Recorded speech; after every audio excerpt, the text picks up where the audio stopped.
매일 성경과 함께하는 오늘의 큐티 시간입니다. 5월 1일 오늘의 말씀은 창세기 33장 1절에서 20절입니다.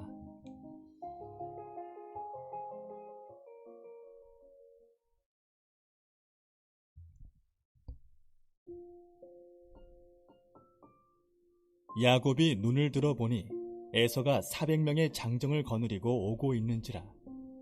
그의 자식들을 나누어 레아와 라헬과 두 여종에게 맡기고 여종들과 그들의 자식들은 앞에 두고 레아와 그의 자식들은 다음에 두고 라헬과 요셉은 뒤에 두고 자기는 그들 앞에서 나아가되 몸을 7번 땅에 굽히며 그의 형 에서에게 가까이 가니 에서가 달려와서 그를 맞이하여 안고 목을 어긋맞추어 그와 입맞추고 서로 우니라. 에서가 눈을 들어 여인들과 자식들을 보고 묻되 너와 함께한 이들은 누구냐? 야곱이 이르되 하나님이 주의 종에게 은혜로 주신 자식들이니이다. 그때의 여종들이 그의 자식들과 더불어 나와 절하고 레아도 그의 자식들과 더불어 나와 절하고 그 후에 요셉이 라헬과 더불어 나와 절하니 에서가 또 이르되 내가 만난 바 이 모든 때는 무슨 까닭이냐? 야곱이 이르되 내 주께 은혜를 입으려 함이니이다. 에서가 이르되 내 동생아 내게 있는 것이 족하니 내 소유는 내게 두라. 야곱이 이르되 그렇지 아니하니이다. 내가 형님의 눈앞에서 은혜를 입었사오면 청하건대 내 손에서 이 예물을 받으소서. 내가 형님의 얼굴을 배운즉 하나님의 얼굴을 본 것 같사오며 형님도 나를 기뻐하심이니이다. 하나님이 내게 은혜를 베푸셨고 내 소유도 족하오니 청하건대 내가 형님께 드리는 예물을 받으소서 하고 그에게 강권하매 받으니라. 에서가 이르되 우리가 떠나자. 내가 너와 동행하리라. 야곱이 그에게 이르되 내 주도 아시거니와 자식들은 연약하고 내게 있는 양떼와 소와 새끼를 데리고 있은즉 하루만 지나치게 몰면 모든 떼가 죽으리니 청하건대 내 주는 종보다 앞서 가소서. 나는 앞에 있는 가축과 자식들의 걸음대로 천천히 인도하여 세일로 가서 내 주께 나아가리이다. 에서가 이르되 내가 내 종 몇 사람을 내게 머물게 하리라. 야곱이 이르되 어찌하여 그리하리까? 나로 내 주께 은혜를 얻게 하소서 하매 이 날에 에서는 세일로 돌아가고 야곱은 숫곳에 이르러 자기를 위하여 집을 짓고 그의 가축을 위하여 우릿간을 지었으므로 그 땅 이름을 숫곳이라 부르더라. 야곱이 밧단 아람에서부터 평안히 가나안 땅 세겜 성읍에 이르러 그 성읍 앞에 장막을 치고 그가 장막을 친 밭을 세겜의 아버지 하몰의 아들들의 손에서 백크시타에 샀으며 거기에 제단을 쌓고 그 이름을 엘 엘로에 이스라엘이라 불렀더라. 아멘. 하나님 이스라엘의 하나님이라는 제목으로 말씀 나누겠습니다. 오늘의 말씀의 핵심은 무엇인가 생각해 보면 형의 얼굴에서 하나님의 얼굴을 보았다라는 그 문장이 핵심인 것 같습니다. 야곱이 가장 두려워했던 것이 무엇일까요? 형을 만나는 것 아닐까요? 야곱은 형을 속여서 장자권을 빼앗았고 또 아버지를 속여서 축복도 가르쳤습니다. 에서는 야곱을 죽이겠다고 했습니다. 그래서 이 야곱은 에서를 피해서 외삼촌 라반의 집에 갔습니다. 도망쳐갔죠. 그리고 20년이 지나서 이제 고향으로 돌아가는데 참으로 두려운 것은 그 형 에서를 만나는 일이었습니다. 그것도 에서가 400명을 거느리고 온다는 것입니다. 이 소식을 접하니 참으로 이 야곱은 마음의 두려움이 더 커진 것입니다. 여러분, 우리에게도 이런 순간이 있죠. 피하고 싶은 사람, 마주보고 싶지 않은 과거, 또 해결되지 않은 그러한 문제, 그러한 관계, 이런 것이 어느 날 어느 순간에 마주해야 될 상황이 생기는 것입니다. 그럴 때 우리가 어떻게 하는가 하면 우리도 숨고 또 변명도 하고 또 방어도 하고 또 상대방 탓도 합니다. 그런데 오늘 야곱은 조금 달라졌습니다. 야곱이 달라진 모습이 눈에 보이는데요. 3절에 보면 야곱은 가족들 앞에 서게 됐습니다. 예전에 야곱은 뒤에 숨는 사람이었죠. 아버지 앞에서도 에서의 옷 뒤에 숨었습니다. 그래서 아버지를 속였죠. 라반과의 관계에 있어서도 자기의 계획된 재산 관리 뒤로 숨었습니다. 그래서 자기의 재산을 라반 모르게 불렸습니다. 그러나 이제는 야곱이 맨 앞에 섰습니다. 그리고 형에게 7번 몸을 굽히게 되었습니다. 무엇이 야곱을 이렇게 바꾸었을까요? 여러분, 야곱이 그 전날 경험한 게 있었습니다. 그 전날 밤 약복강에서 하나님을 만났기 때문입니다. 야곱은 하나님과 씨름했어요. 그리고 환도뼈가 부러졌습니다. 절뚝거리는 사람이 되었습니다. 자기 힘으로 이제는 살 수 없다는 것을 깨닫게 되었고, 자기 힘으로 살았던 그 야곱이 이제 하나님 앞에서 꺾인 것입니다. 이 꺾임이 그에겐 은혜였던 것 같아요. 하나님 앞에 꺾인 사람은 사람 앞에서 낮아질 수 있습니다. 하나님께 이미 붙들린 사람은 사람 앞에서 자기 자존심을 끝까지 지키려고 몸부림치지 않아도 되는 것입니다. 하나님께서 사람을 바꾸어주는 방식이 이런 것인 것 같아요. 그런데 놀라운 일은 야곱은 에서가 자기를 죽일 줄 알았어요. 4절에 보면 에서가 이렇게 말합니다. 에서가 달려와 그를 맞이하여 안고 목을 어긋맞추어 그와 입맞추고 서로 우니라, 이렇게 표현합니다.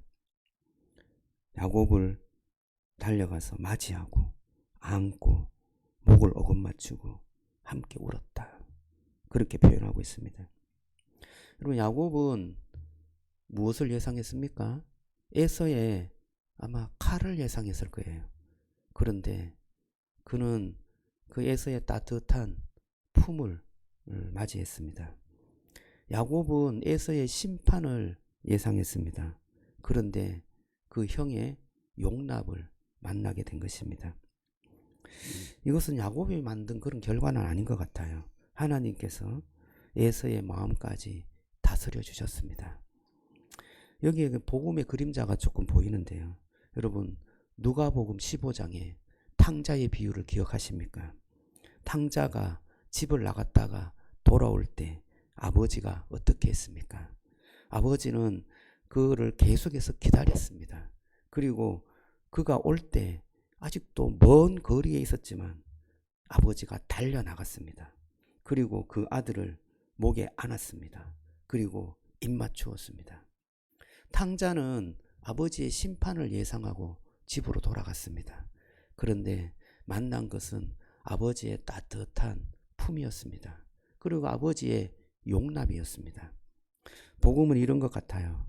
우리는 하나님 앞에 야곱 같은 사람입니다. 하나님을 속일 수는 없지만 하나님 없이도 살 수 있다, 이렇게 생각하며 살아가는 우리였습니다. 내 힘으로 살았고 내 생각대로 살았고 내 욕망을 위해서 살아왔습니다. 그런데 하나님은 그런 우리를 버리지 않으셨습니다.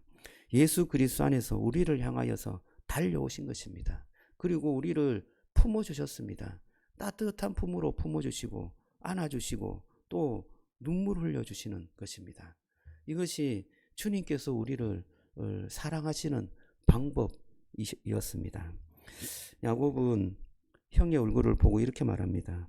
내가 형님의 얼굴을 보니 하나님의 얼굴을 보는 것 같습니다, 이렇게 말했습니다.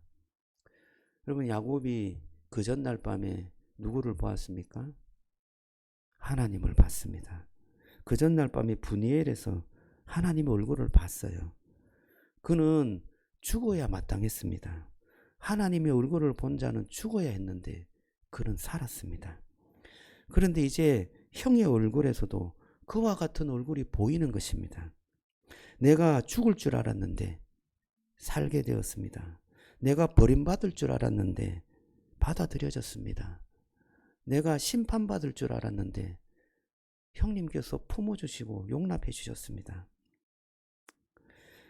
야곱의 고백, 이 야곱의 고백이 저와 여러분들의 고백이 되기를 주님의 이름으로 축복합니다. 11절에 보면 이렇게 고백해요. 하나님이 내게 은혜를 베푸셨고 내 소유도 족합니다. 이렇게 고백합니다. 여러분, 야곱은 평생 족한 줄 모르고 살았어요. 야곱은 항상 더 가져야 된다. 그것을 내가 내 소유로 만들어야 한다. 라는 그러한 강한 집념 아래서 살았던 인물이었습니다. 인정받는 것도 그랬고 축복도 그랬고 사랑도 더 필요했던 사람이었습니다. 그런데 오늘 야곱의 고백은 내 소유가 내게 족합니다. 주님께서 내게 은혜를 베풀었습니다. 내가 이제 족합니다. 이렇게 고백해요. 우리에게도 이런 고백을 하나님께서 주신 줄로 믿습니다. 하나님께서 우리 아버지가 되셨어요. 그리스도 안에서 우리는 받아들여졌습니다. 하나님께서 우리를 인정해 주시고 사랑해 주시고 축복해 주신 줄로 믿습니다. 이 축복을 누구도 빼앗을 수 없습니다. 우리가 빼앗기려고 또 빼앗으려고 이렇게 아둥바둥 살지 않아도 되는 것입니다. 하나님께서 저와 여러분들을 사랑하시고 축복해 주시고 인정해 주신 줄로 믿습니다. 그럴 때 우리는 하나님, 우리의 은혜가 우리에게 족합니다. 주님, 그 은혜를 이제 흘려보낼 수 있도록 축복해 주십시오. 이 야곱처럼 이제 형님에게 이 모든 재산들을 형님에게 드려도 나는 족합니다. 하나님께서 주신 은혜가 내게 족합니다. 고백하는 것처럼 저와 여러분들의 고백이 되기를 주님의 이름으로 축복합니다. 야곱이 제단을 쌓고 그곳에 이름을 붙이는데요. 엘렐로의 이스라엘이라고 붙였습니다. 하나님, 이스라엘의 하나님이라는 뜻입니다. 아브라함에게도 아브라함의 하나님이 계셨고 이삭에게도 이삭의 하나님이 계셨습니다. 이제는 야곱의 하나님이 계시는 것입니다. 그래서 살아계신 하나님이 자기의 하나님이 되신 것입니다. 여러분, 저와 여러분들이 정말 두렵고 정말 해결되지 않는 문제를 앞에 두고 있을 때 한 분의 얼굴을 기억할 필요가 있습니다. 그분은 바로 십자가에 달리신 예수님의 얼굴입니다. 그분의 그 얼굴을 볼 때, 그분의 얼굴을 만날 때 저와 여러분들의 마음은 녹아지고 그 따뜻한 품속에 있게 되고 그 사랑을 경험하게 될 줄로 믿습니다. 그럴 때 우리가 은혜로 살 수 있습니다. 그럴 때 하나님의 사랑으로 이웃을 바라볼 수 있게 되는 것입니다. 그럴 때 진정으로 하나님께 예배할 수 있으리라 믿습니다. 기도합니다. 하나님 감사합니다. 오늘도 주님의 말씀을 마음에 새깁니다. 주님, 주님께서 야곱에게 다가오셨고 야곱을 만나주신 그 하나님, 정말 형의 그 얼굴을 보니 하나님의 얼굴을 보는 것과 같습니다. 라는 고백 속에 정말 하나님의 그 은혜를 흘려보내는 야곱을 보았습니다. 정말 야곱이 변했습니다. 주님께서 우리에게도 동일하게 역사하시는 줄로 믿습니다. 하나님, 주님의 얼굴을 보게 하여 주옵소서. 그분을 만나게 하여 주옵소서. 십자가에서 나를 향하여서 흘리시며 나를 사랑의 눈으로 바라보시는 그분의 얼굴을 보게 하여 주옵소서. 그분의 얼굴을 통하여서 또 다른 사람을 볼 수 있도록 축복해 주옵소서. 예수님 이름으로 기도드리옵나이다. 아멘.